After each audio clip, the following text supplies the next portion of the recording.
하나님의 아들이 오셔서 기적을 행하시는데 그 기적이 뭐냐? 유대인들에게 보지 못하면서 본다. 그 자체가 죄라는 거예요. 육신적으로 보는 것이 전부가 아닌데 그게 전부인 것으로 착각하고 있는 거예요. 그러니까 냉정하지요. 육신적으로 볼 수 있는 거하고 육신적으로 볼 수 없는 거하고 이게 엄청난 차이입니다. 이걸 어떻게 말로 표현할 수가 없어요. 말로 표현한다면 하늘과 땅 차이다. 그렇게밖에 표현이 안 돼요. 왜냐하면 신비는 생명책에 내 이름 기록된 하늘의 것을 말하는데 유대인들은 땅의 것을 가지고 얘기하고 있어요. 그러니 그 차이를 생각해 보세요. 하늘과 땅 차이라고 그러죠. 3층 천에 올라가 하늘의 신비를 체험한 사도 바울이 설명하잖아요. 신령한 비밀이다. 신령한 비밀을 받은 자 외에 누가 알겠습니까? 가본 사람 외에는 누가 알겠습니까? 성령 받은 사람 외에 누가 알겠느냐 말이에요. 알지 못하는 거예요. 그러니까 느부갓네살이 간밤에 꿈을 꿨는데 너무 무서워서 잃어버렸어요. 그런데 그 꿈을 다시 알려달라. 그리고 그 꿈을 해석해달라. 그러니까 자기 밑에서 그렇게 자기가 어려울 때 도우라고 뭐 박사들, 마술사들, 갈대아 문화니까 하늘 아래 지식으로 최고로 대우해서 그렇게 항상 바벨론 나라에 느부갓네살과 중심으로 해서 하늘 아래 최고의 지식으로 가득 찬 사람들만 모아놓은 곳이에요. 그곳에 포로로 잡혀온 4소년이 있잖아요. 그들은 세상 지식을 아는 게 아니에요. 그들은 오직 하늘 위에 있는 생명책에 그 이름이 기록된 사랑의 생명의 호흡이 들어간 4소년과 대결이에요. 그러니까 하늘의 지식과 땅의 지식과의 대결이에요. 그 대결이 되겠습니까?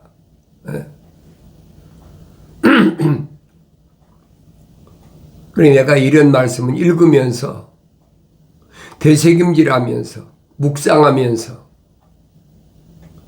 하늘 위의 지식이 얼마나 오묘하고 얼마나 귀한가 그걸 깨달아야 되는데 성령 받지 못하면 깨닫지 못해요. 보통 사람들은 하늘 아래 것으로 만족하잖아요. 육신의 것으로 만족해. 먹는 거, 입는 거, 마시는 거. 2000년 전엔 그랬지만 2000년 후에 오늘날은 이제 지식과 철학과 과학이 발달하니까 최고급의 주택, 최고급의 차, 최고급의 환경에서 어떻게 내가 만족하며 사느냐. 그게 초점을 맞추잖아요. 얼마나 어리석은가 하는 것을 내가 성경을 읽을 때 성령 받고 읽어야 내 눈이 뜨이는 거예요. 2000년 전에도 하나님의 아들이 오셔서 하나님의 아들은 배운 적이 없잖아요. 어렸을 때는 또 애굽으로 목숨을 구제하여 구제하기 위해서 애굽으로 피난살이 갔다가 육신적으로는 피덩이지요.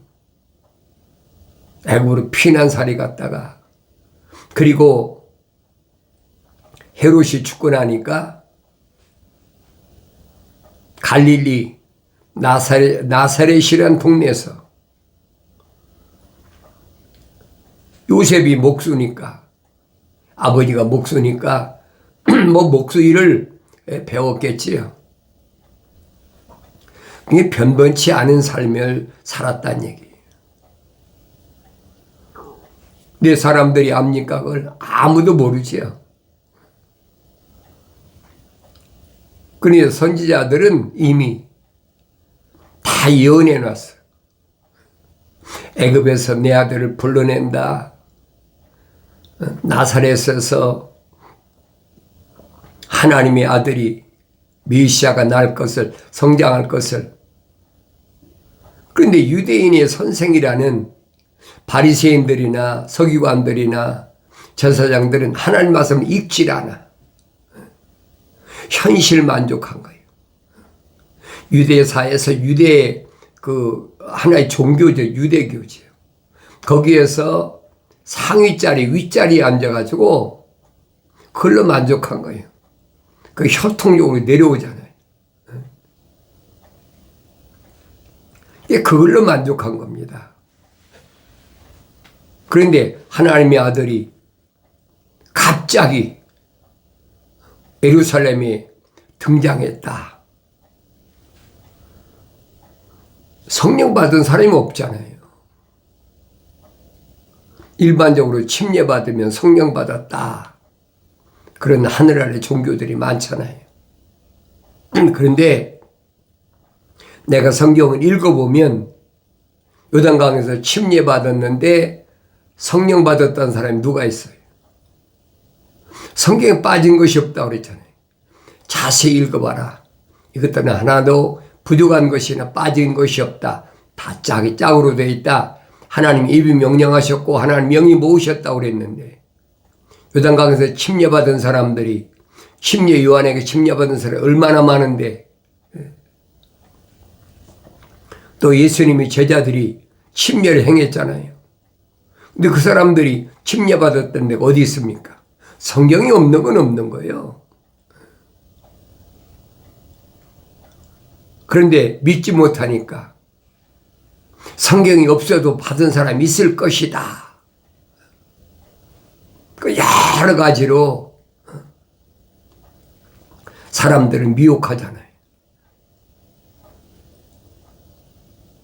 그러니까 하나님의 아들이 이 땅에 오신 목적을 분명히 밝히잖아요. 제자들에게 내가 세상에 온 것은 내가 오고 싶어 온 것이 아니다. 아버지께서 나를 세상에 내려보내셨다. 그래 이해가 되겠습니까? 안 되지요. 제자들도 믿어지지 않는 거예요. 선택받은 제자들인데 안 믿어져. 왜?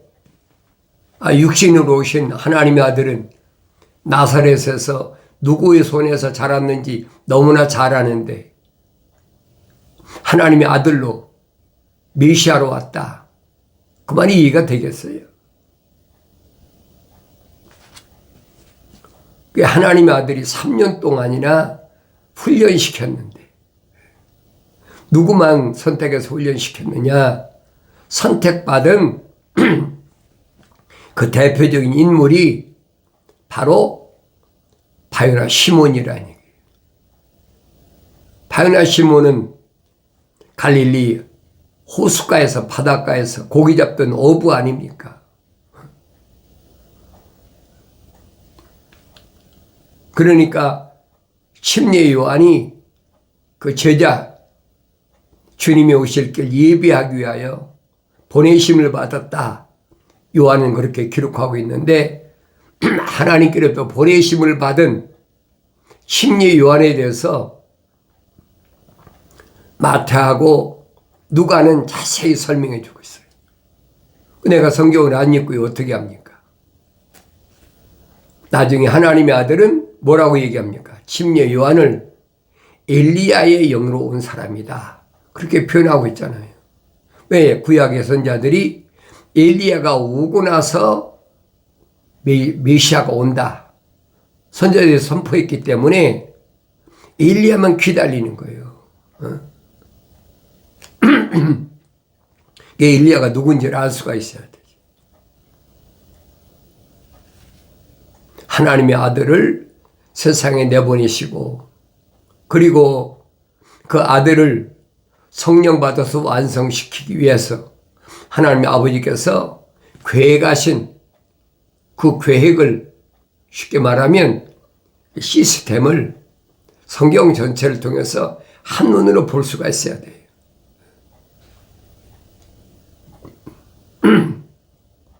인류가 6천년의 하나님의 창조 역사라면 2000년 그리고 마지막 2000년을 위해서 하나님의 아들을 보내셨다. 사도 바울이 설명하죠. 사도들도 뭐라고 설명? 이 마지막 때에 하나님의 아들을 보내신 것은 설명하고 있잖아요. 마지막 때다. 첫째 창조, 둘째 창조, 셋째 창조, 마지막 창조, 하나님의 형상과 모습을 닮은 완성된 사람의 모습을 말씀이 육신이 되셔서 내보내셨다는 얘기예요. 그게 믿어져야지. 그러니까 사도 요한은 뭐라고 그러느냐? 하나님의 아들이 육신 입고 오신 것을 믿지 못하는 사람들, 믿는 사람들 둘로 딱 나누잖아요. 생명책에 그 이름이 기록된 사람은 믿어지고 그렇지 않은 사람은 안 믿어진다는 거예요. 2000년 전에 하나님의 아들이 선택한 제자들은 다 믿었잖아요. 3년 만에 뭐라고 그럽니까? 이제는 우리가 선생님이 하나님의 아들로 세상에 오신 것을 믿습니다. 그게 예수 믿는 거거든요. 그러니까 하나님의 일이 뭐냐? 하나님의 아들이 밝히잖아요. 하나님이 일을 한다. 마리아 얼마나 거창해요. 막 귀신 내쫓고 무슨 병자고 치료하고 어떤 기적을 행하고 그것이 하나님의 일이 아니란 말이에요. 하나님의 아들을 선포하잖아요. 하나님의 일은 아들 예수를 믿는 것이 하나님의 일이다. 근데 그게 아무나 믿어지냔 말이에요. 심지어는 하나님의 아들이 사도들과 제자들을 모아놓고 뭐예요? 난 너의 가장 친한 친구다. 그렇게까지 표현하잖아요. 동급이란 얘기예요. 친구는 아무나 친구가 됩니까? 너희도 하나님의 생명의 호흡이 들어갔고 생명책에 기록되어 있고 나도 하나님의 아들로 세상 육신 입고 왔다니. 나는 너희 가장 친한 친구다. 그러잖아요. 유대인들과 서로 변론이 일어납니다. 차라리 보지 못한다고 하면 보도록 치료할 텐데. 소경도 눈뜨게 치료하니까. 그런데 본다는 거예요. 그러니까 본다는 자체가 뭐냐? 그게 죄라는 거예요. 이런 말씀 내가 읽으면서 어떻게 깨닫느냐? 나는 세상을 바로 보는 사람인가? 세상을 바로 보지 못하는 사람인가? 내가 소경된 장님인가? 눈을 뜬 사람인가? 소경은 못 보니까 다른 것에 의지하잖아요.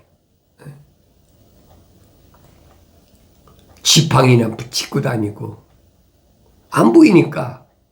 그렇지 않으면 말 못하는 개 같은 거 훈련시켜서 끌고 가게 해놓고 짐승에 끌려가는 거죠. 그러면서도 못 본다는 얘기예요. 그 육신을 비유해서 말씀하시는데 그걸 모르거든요. 그걸 볼 수 있어야 눈이 열린 거고 그 소리를 들을 수 있어야 귀가 열린 거예요. 아니 육신으로 뭐 앞이 안 보인다, 귀가 들리지 않는다, 그건 아무것도 아니에요. 내가 눈을 뜬 사람인가? 내가 귀가 열린 사람인가? 연기시로 가면 명령하잖아요. 내가 본다고 하니까 그 죄인데 안약을 사서 발라라. 안약. 구약과 신약을 부지런히 읽으라. 근데 말씀을 안 읽거든요. 기본인데 다른 것에 집착하래. 왜 그래요? 그 이름이 생명책에 기록이 안 됐다는 증거예요. 그게. 생명책에 그 이름이 기록된 사람은 아버지 음성이 궁금하니까 하나님 말씀 읽지요. 왜 약속이 거기 있잖아요. 너희는 주의 책을 찾아서 읽으란 얘기. 찾아서 읽으란 말은 자세히 읽으란 말. 하나님의 아들도 분명히 유대인들에게 설명하잖아요. 너희가 성경에 영생이 있다고 생각하는데 상고하라. 자세히 읽어라. 이미 선지자를 통해서 선포된 말씀이야. 하나님의 아들이 갑자기 오서 하신 말씀이 아니란 말이에요. 상고하라. 자세히 읽어보라. 그러면 그 성경이 영생에 대한 말씀이 나에 대하여 기록한 것이다. 영생의 주인공이라는 얘기예요. 하나님의 아들이 영생의 주인공. 영생은 이것이니 사람들이 유일하신 참 하나님의 아버지와 아버지께서 보내신 예수 그리스도를 아는 것이라. 다른 것이 없어요. 내가 성경을 읽어야지 안 읽고요. 어떻게 합니까? 하늘의 지식으로 하나님을 안다? 어림도 없는 얘기예요. 마치 앞을 보지 못하는 장님이 본다고 하는 것 똑같은 거예요. 듣지 못하는 귀를 가진 사람이 소리가 들린다고 하는 것 똑같은 거예요. 그러니 생각해 보세요. 다른 세계잖아요. 다른 세계 아닙니까?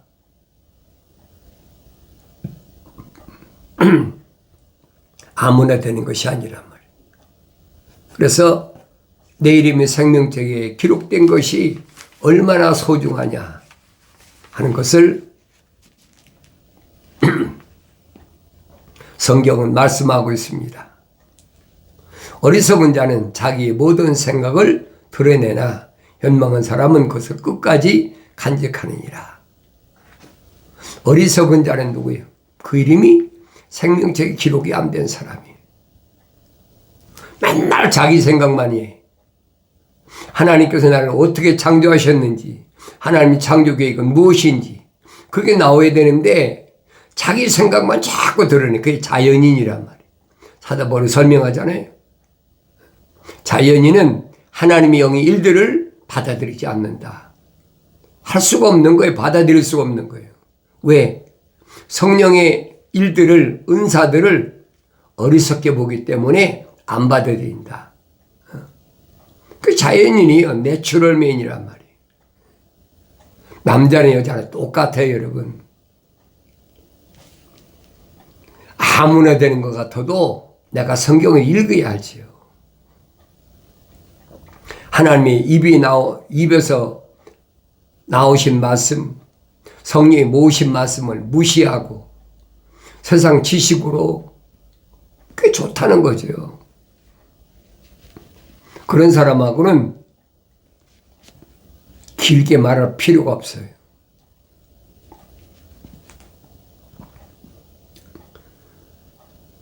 네가 성급한 말하는 자를 보느냐? 그 사람보다는 어리석은 자에게 오히려 희망이 있느니라 그랬어요. 성급하게 말하는 자, 하나님의 말씀을 들으려고 안 해. 세상 지식으로 딱 받아치는 거예요.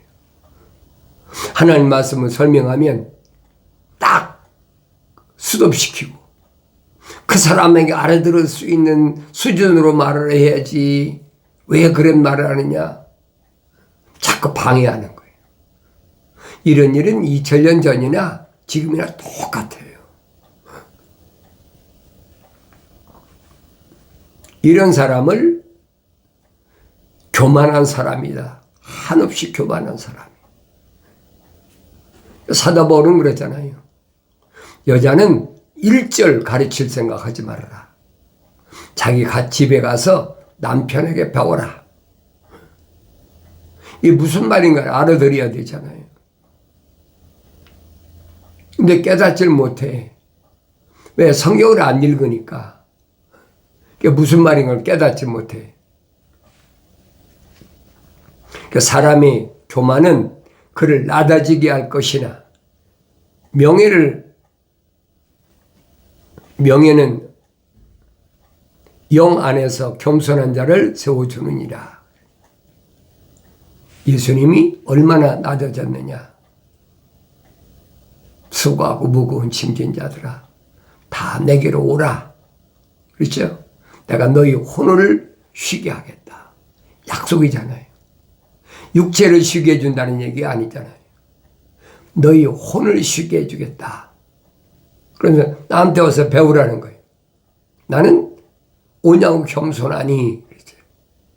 하나님의 약속과 명령에는 한없이 온유하고 겸손한 것이 하나님의 아들의 참모습이에요.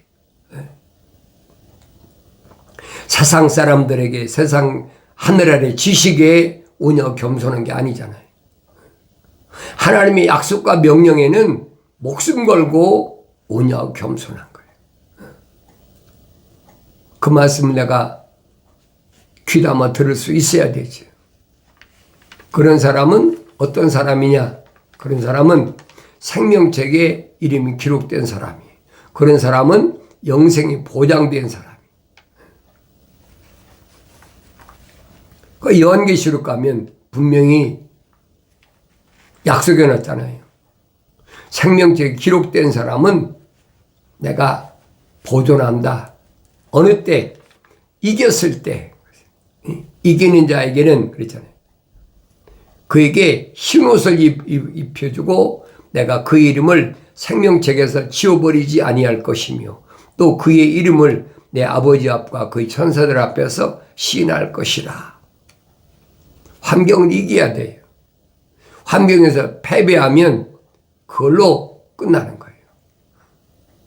갖가지 유혹이 오고 협박이 오고 그 다른 사람한테 오는 게 아니잖아요. 나하고 제일 가까운 사람한테 오는 게 그거예요. 그러니까 궁핍이 오고 환난이 오고 시련이 오고 어려움이 오는 거죠. 그걸 굴복하지 말는 거예요. 그 앞에 당당해야지. 하나님의 아들이 보여주고 있잖아요. 근데 사람은 육신에 속한 사람은 육신을 죽인다고 그러면 두려워하잖아요. 근데 하나님의 아들이 선포하잖아요. 네 몸을 죽인다는 사람 두려워하지 말라. 그거 아무것도 아니라는 거예요. 육신이 죽는다는 건 그것 거짓말이야. 어차피 육신은 흙이니 흙으로 돌아가야 돼. 땅속에 들어가도 음부에 들어가도 뭐가 있어요? 성령 받은 사람은 세상과 묶이지 않은 사람은 지옥의 문이 부활할 때 가두지 못한다라고 약속했잖아요.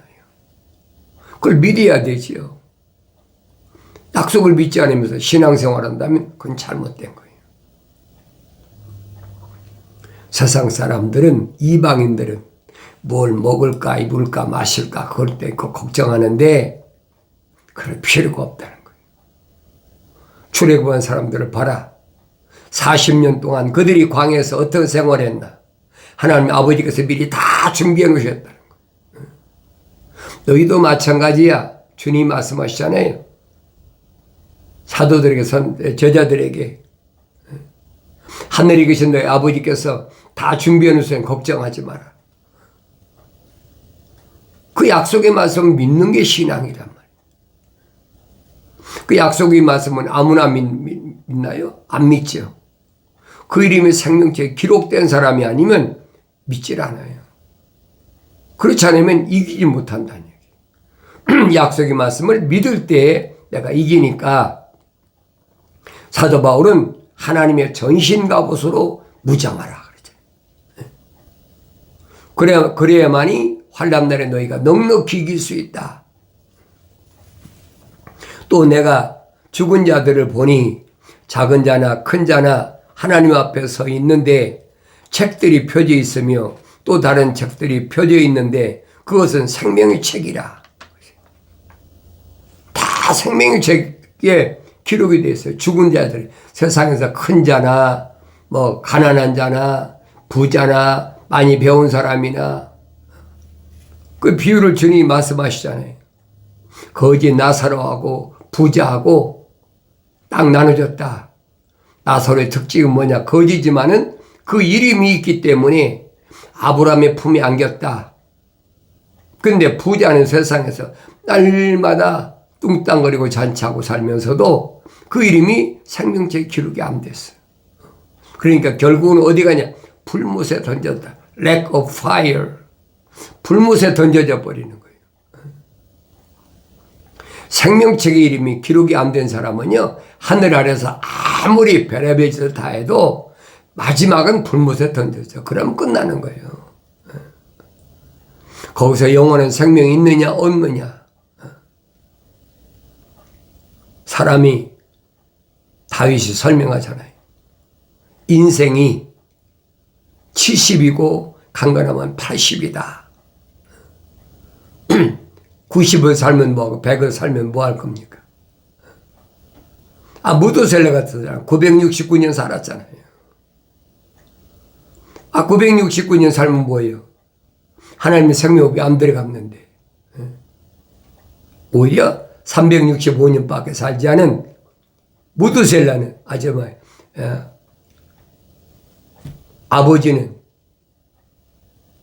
365년밖에 안 살았어도 하나님과 동행하다가 하나님 데려가셨잖아요.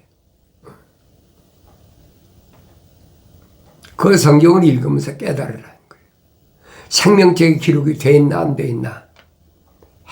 핵심이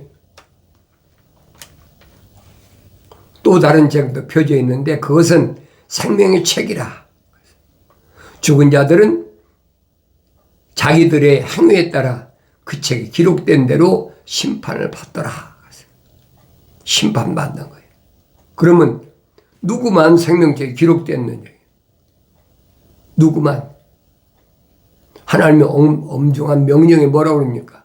누구든지 생명의 책에 기록되지 않은 자들은 불못에 던져지더라. 끝이잖아요. 하나님의 아들이 생명책에 기록된 그 이름이 하늘나라의 생명책에 기록된 자들만 선택하셨단 말이에요. 아무나 선택받는 게 아니에요.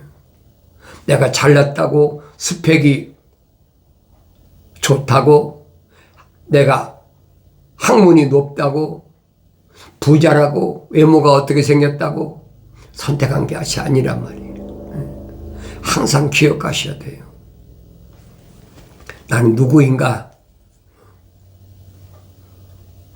나는 하나님의 거룩한 뜻에 따라서 세상에 나온 사람인가? 나 자신을 볼 수 있어야 되지. 육신은 어차피 흙 속에 다 들어가는 거니까 육신이 마음 뺏기지 말고 육신 안에 있는 생명책의 이름 기록된 나를 바라보고 환경에서 승리하는 기쁨이 충만한 복된 삶을 살아가길 바랍니다.